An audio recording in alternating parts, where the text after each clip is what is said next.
In this video, we're gonna review the recent wins from Etienne Bacrot and Maxime-Vachier-Lagrave. These are two super GMs from France doing very well in the World Cup. So number one, we're gonna focus on Etienne Bacrot. Here is the quick description of this French player.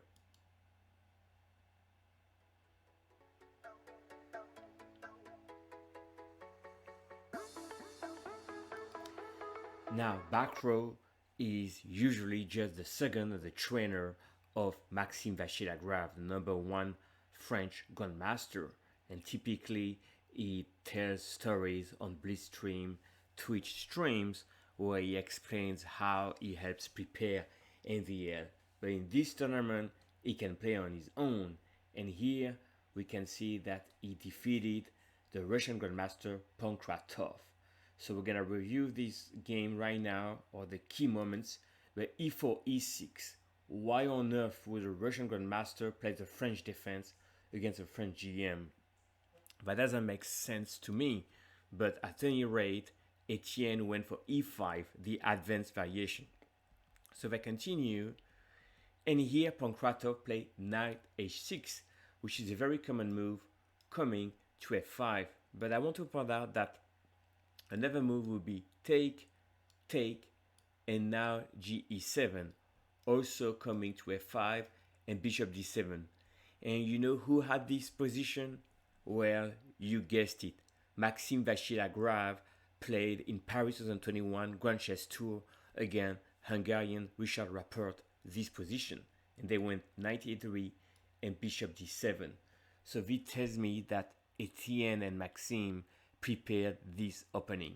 So we're gonna continue, and here a move which was possible was bishop d7. That's the main theoretical move, but Ponkratov went with rook g8, attacking over here.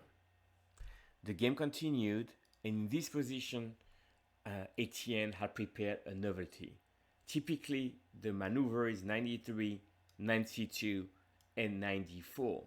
But instead, Etienne Bacrot, also known as Baki on the Twitch chat, played rook e1. And that's a very interesting move. We're gonna see why. So rook g4, very aggressive move. d4 played. The game continued. And now we can see that the queen here is looking at the other queen, and there could be some danger on the e5. So the game continued. Of course, black is trying to put some pressure here and attacking, right? That's the whole point. But Bacrot played bishop e4, right? Trying to defend on this diagonal. So the game continued. And here we can see really what's going on, right? So we do check, and rook c1. And we can see that the king here is very exposed. So here, black would like to typically play rook b8. That is not possible because you do knight f6 and you have two forks. Not only you turn the rook on g4, but knight d7 would win the queen. So because of that, black blocked with the knight. And here, any move is winning, right? You could play knight d4 and attacking here. It's probably winning as well. But knight f6 played, attacking the rook on g4. So they traded the queens. The rook comes back here, and here b5.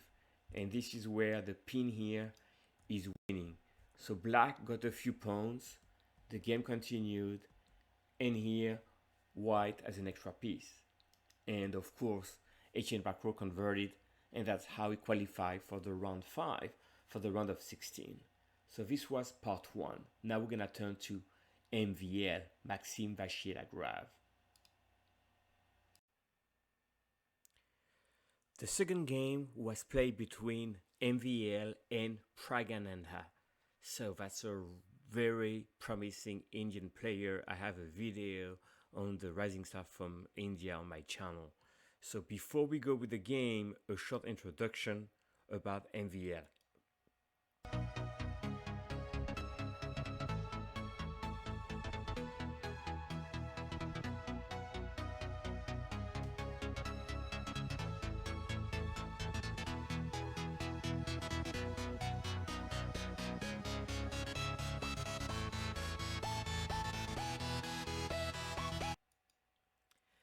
As I mentioned, Bacrot and Maxime-Vachier-Lagrave know each other very well. They're good friends, and also Maxime, trying to be a challenger for the World Championship, relies on Bacrot for the opening preparation using chess base and a lot of database. In this game, Vachier-Lagrave is white and they play a Sicilian.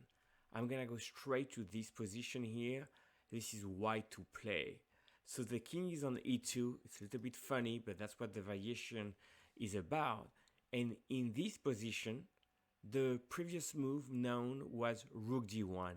And guess who played rook d1 in 2020, last year? Etienne Bacrot, again, Jordan van Forest, the winner of the Tata Steel. Thinking that Etienne is also playing the same opening repertoire. So they prepare this opening, and here the game went rook g5 and c5, and eventually after g4, and the game continued and went to an endgame, and the game was a draw between Bacrot and Van Forest. But here, Maxime plays king d1, a total different move, right? So c5 play to open the diagonal, and then bishop e4. So now black is trying to have some counterplay. The game continued, and castle. So what is all about, right? So what we have here is like you have like 6 pawns for white, 5 for black, and black doesn't have the bishop pair. The only problem is that king is on d1 and hasn't castled. So Maxime play king c1. If I can trade into the endgame, it's gonna be better. He has a bishop pair, but the king is exposed. So Praagnaandhaa is trying to create some counterplay. Queen c7 played, b3 to protect c4, and here e5 played. So of course, black wants to open the lines, right, in order to create some attacking chances. MVL play queen c5. It would be very happy to exchange queens, but queen b7. Praagnaandhaa says no, thank you. Let's carry on. King b2, and here, if white can play these moves, then maybe white will be out of trouble. And here, knight d5, giving a knight and attacking here if you don't take. So MVL, that's a nickname, you know, Baki for Bacrot, and MVL is a nickname for Maxime-Vachier-Lagrave. Rook fc8, right? So if the queen moves, it's obvious that the rook is gonna come to c2, and if the king come back to b1, you can have a discovery, right? So here, what did MVL play? Rook ac1. Say, take my queen. So Prague takes, and obviously because there's some back rank issue, Prague, that his nickname as well, because his name is too long, play h6. Trying just to make sure he doesn't fall into rook here and potentially a back rank mate. But here, d6 played, and there's a rook, a bishop, and a very strong pawn on d6, trying to move forward, and the pawn can be supported. So even though Maxime gave the queen, that wasn't so much of a sack, because he saw that that pawn together with the rook and the bishop are enough material for the queen. The game continued, and here black did not defend well. d7, it's already threatening to promote. So black took here, check, check, and promote here. And white as an extra rook, and black resigned. And this is how MVL qualified for the round 5, and both players are currently trying to pass to the next round. Thank you for watching. Don't forget to subscribe.